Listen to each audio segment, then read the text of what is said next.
I recently recorded a podcast episode of the Employment Law and HR podcast for employers and HR professionals on the subject of warnings.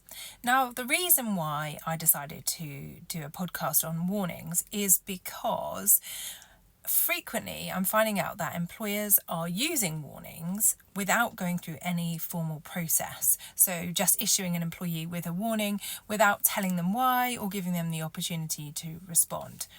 And the reason why I think many managers do this is because I think that they're actually quite lazy in terms of their management of staff. And I think managers are using warnings to avoid having difficult conversations with employees. So rather than go through and tell them exactly why they're dissatisfied with them or they're not complying with the rules and procedures within the business, employers are giving employees warnings and hoping that this will change behaviours. Now, my experience is it doesn't work and actually is really poor and lazy management.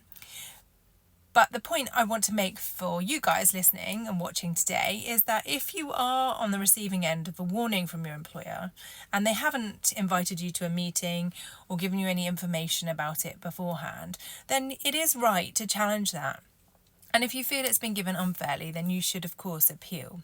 Now, appealing against a warning is really important, particularly if your employer then uses that warning to justify a later sanction of maybe a final written warning or even dismissal. So if you feel that a warning has been given unfairly or unreasonably, then you should, of course, appeal it and raise that issue with your employer.